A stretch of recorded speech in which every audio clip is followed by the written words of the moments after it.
अरे रामनवमी के जुलूस में पत्थरबाजी जारी बा। रामनवमी के जुलूस में पत्थरबाजी जारी बा। चचा भतीजा के जाटा में पीस रहल बिहारी बा।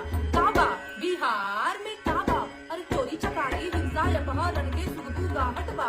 चोरी चकारी हिंसा अपहरण के सुगबू गाहट बा। हमारा ना लागता भैया जंगल राज के आहट बा।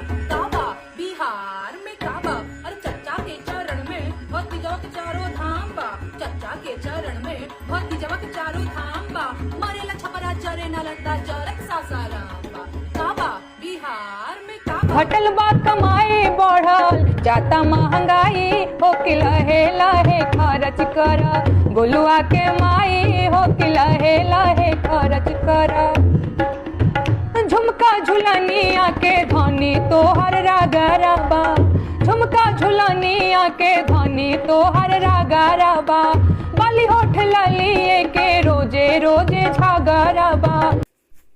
हेलो दोस्तों, नमस्कार। मैं पिंटू आर्यन, आपका भाई, और आप देख रहे हैं जोश बिहार। जी हाँ दोस्तों, मैं बता दूं कि जोश बिहार में मैं लगातार नेहा सिंह राठौर की आवाज़ में एक से एक गीत लेकर आ रहा हूं। जी हाँ दोस्तों, मैं बताना चाहूँगा कि हमेशा नेहा सिंह राठौर ने गरीब मजदूर और युवाओं को सपोर्ट किया है, गरीबों के लिए आवाज़ उठाई है, किसानों के लिए आवाज़ उठाई है, यहाँ तक कि विद्यार्थियों के लिए जिनकी वैकेंसी नहीं आ रही है नौकरी के लिए, उसके लिए आवाज़ उठाई है। जी हाँ दोस्तों, मैं बताना चाहूँगा कि हमेशा सरकार से गरीब मजदूर और युवाओं के लिए लड़ते रही है। हमारी आवाज़ को अपनी आवाज़ बना करके हमारी बात को सरकार तक पहुंचाने में हमारी मदद की है। जी हाँ दोस्तों, हम बताना चाहेंगे कि अगर आप सपोर्ट करना चाहते हैं नेहा सिंह राठौर को, तो इस चैनल को सब्सक्राइब ज़रूर कीजिएगा, ताकि सब्सक्राइब करने से नेहा सिंह राठौर का मन का हौसला बढ़ेगा और अच्छे अच्छे वीडियो बनाने में हमारी आवाज़ को सरकार तक पहुँचाने में मदद करेंगी। जी हाँ दोस्तों, तो चलिए सुनते हैं इस गाने को।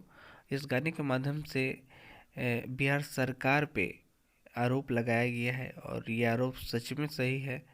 आप लोग प्लीज इस वीडियो को देखिए। चलिए फिर बातें करते हैं। अरे रामनवमी के जुलूस में पत्थरबाजी जारी बा। रामनवमी के जुलूस में पत्थरबाजी जारी बा। चचा भतीजा के जाटा में पीस रहल बिहारी बा। काबा बिहार में काबा, अरे चोरी चकारी हिंसा अपहरण के सुगबू गाहट बा। चोरी चकारी हिंसा अपहरण के सुगबू गाहट बा। हमारा ना लागता भैया जंगल राज के आहट बा। काबा बिहार में काबा, अरे चचा के चरण में भक्ति जवक चारों धाम बा। चचा के चरण में भक्ति जवक चारों धाम बा। मरेला छपरा चरे नालंदा जरक सासाराम बा। काबा बिहार में काबा, अरे 10 लाख नौकरी के वादा भइल रहे चुनाव में। 10 लाख नौकरी के वादा भइल रहे चुनाव में। एको बहाली निकलल ना लइका बाड़े तनाव में। काबा बिहार में काबा, अरे आए दिन मजदूर मरेले जहरीली शराब से। आए दिन मजदूर मरेले जहरीली शराब से। कबले बेड़ा पार लगई बा